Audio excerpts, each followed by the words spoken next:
Hi అండి, అందరికీ నమస్కారం. Welcome to tasty recipes. ఎలా ఉన్నారండి? అందరూ బాగున్నారు కదా? ఈరోజు ఇంకో వడియాల రెసిపీతో మీ ముందుకు వచ్చేసానండి. ఈ వడియాలని సింపుల్గా చేసేసుకోవచ్చు, పిల్లలు కూడా ఈజీగా చేసేస్తారు. అంత ఈజీ, టేస్ట్ అయితే చాలా బాగున్నాయి వడియాలు. ఎక్కువ శ్రమ లేకుండా సింపుల్గా చేసుకుని సంవత్సరం అంతా నిల్వ చేసుకుని ఈ వడియాలని ఎలా తయారు చేయాలో చూసేద్దాం రండి. ముందుగా ఒక గిన్నె తీసుకొని పావు కప్పు సగ్గుబియ్యం వేసి 2 సార్లు శుభ్రంగా కడిగేసుకొని అదే కప్పుతో 5 కప్పుల నీళ్లు పోసి ఉడికించుకోవాలి. నానబెట్టాల్సిన పని లేదు, డైరెక్ట్గా ఉడికించేసుకోవచ్చు. కన్సిస్టెన్సీ అనేది ఇలా ట్రాన్స్పరెంట్గా ఉడికి కొంచెం జల్లీగా ఉండాలి. లేదు కొంచెం గట్టి పడింది అంటే అదే కప్పుతో ఇంకో కప్పు వేడి నీళ్ళు వేసి ఒక 2 నిమిషాలు ఉడికించి ఈ కన్సిస్టెన్సీలో రెడీ చేసుకొని దించి పక్కన పెట్టేసుకోవాలి. ఇప్పుడు నేను ఇక్కడ 2 పళ్ళు బొరుగులు తీసుకున్నాను. కొన్ని ఏరియాస్లో వీటిని మురుమురాలు అంటారు, మేమైతే బొరుగులు అని అంటాము. 2 పళ్ళు తీసుకున్నాను.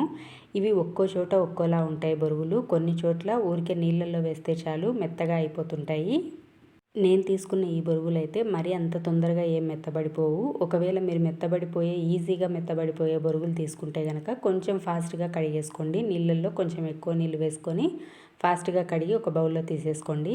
నేను ఇక్కడ ఒక దాంట్లో సరిపోక రెండింటిలో నీళ్లు వేసి కడిగేసుకుంటున్నాను.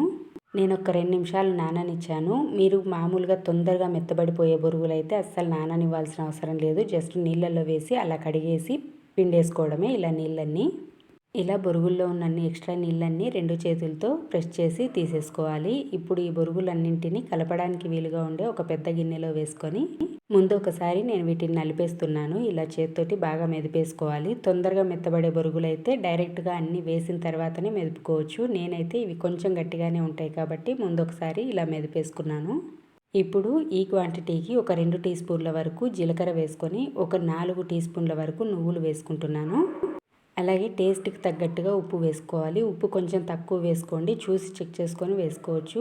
పచ్చిమిర్చిని ఒక 5-6 పచ్చిమిర్చిని కొంచెం కచ్చాపచ్చాగా గ్రైండ్ చేసుకున్నాను. కారానికి తగ్గట్టుగా పచ్చిమిర్చి పేస్ట్, సన్నగా తరిగి పెట్టుకున్న కొత్తిమీర వేసి అంతా ఇలా మళ్ళీ ఒకసారి కలుపుకుంటున్నాను.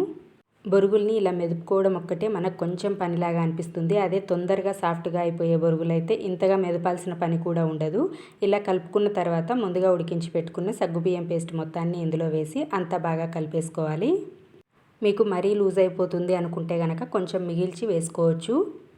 నేనైతే మొత్తం పడుతుందనేసి మొత్తం వేసేసుకున్నాను. కన్సిస్టెన్సీ అనేది ఇలాగ ఈజీగా సాఫ్ట్గా ముద్దయిపోవాలి. ఒకవేళ మీకు కొంచెం గట్టిగా అనిపిస్తే కొంచెం నీళ్ళ తడేసి కలిపేసుకోండి. ఒకవేళ కొంచెం లూజ్ అయినా కంగారు పడకండి, కొంచెం ఎండడం లేట్ అవుతుంది అంతే. ఇలా రెడీ చేసుకున్న తర్వాత నేను ఇక్కడ బయట మంచం పైననే కవర్ వేసుకున్నాను. కవర్ వేసుకొని కవర్ పైన పెట్టేస్తున్నాను. మీరు కావాలంటే క్లాత్ని నీళ్ళల్లో ముంచి నీళ్ళన్నీ పిండేసి ఆ క్లాత్ పైన కూడా ఇలా పెట్టేసుకోవచ్చు. పూరీ సైజులో పిండి తీసుకొని రౌండ్గా రావడం కోసం ఇలా గాజును పెట్టేసి ఇలా పెట్టేసుకోవచ్చు.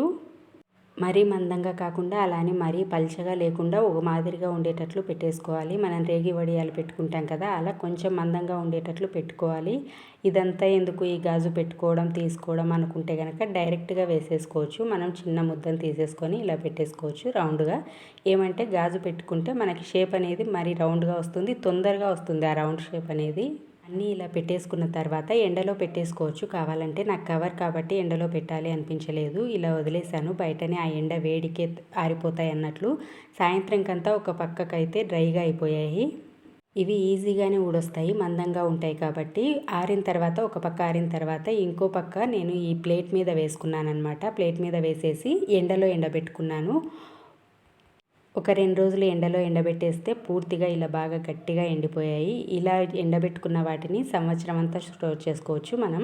ఇప్పుడు ఇవి వేపుకోవడం కోసం డీప్ ఫ్రైకి సరిపడా ఆయిల్ని మీడియం మంట మీద బాగా హీట్ అయిన తర్వాత మంటని సిమ్ టు మీడియం మధ్యలో పెట్టి వేపుకోవాలి. హైలో పెట్టాము అంటే వేసిన వెంటనే ఇవి ఎర్రగా మాడిపోతాయి. అలా కాకుండా సిమ్ టు మీడియం మధ్యలో పెట్టి ఆయిల్ హీట్ అవ్వాలి. హీట్ అయిన తర్వాత మంటని సిమ్ టు మీడియం మధ్యలో పెట్టి ఆయిల్కి సరిపడా 1 కానీ 2 కానీ వేసుకొని ఇలా వేపేసుకోవడమే. నేను మొత్తం వడియాలు వేపేసానండి. ఆయిల్ చూడండి ఇంకా మిగిలింది. చాలా తక్కువ పీలుస్తాయి ఆయిల్ కూడా ఈ వడియాలు. ఇంతేనండి, క్రిస్పీగా సింపుల్గా పిల్లలు కూడా చేసేంత ఈజీగా బొరుగులతో వడియాలు రెడీ అయిపోయాయి. టేస్ట్ చాలా బాగుంటాయి. ఎవరికైనా పెట్టేటప్పుడు మనం ఒక 2 వడియాలు పెడితే చాలు, అన్నం మొత్తం తినేస్తారు. చాలా సింపుల్గా ఉన్నాయి కదా, తప్పకుండా ట్రై చేసి చూడండి. ట్రై చేస్తే ఎలా వచ్చాయో కామెంట్ చేయండి. అలాగే ఈ రెసిపీ మీకు నచ్చితే ఒక లైక్ చేయండి. ఇలాంటి మరెన్నో రెసిపీస్ కోసం ఛానల్ని సబ్స్క్రైబ్ చేయండి. Thanks for watching this video. Thank you.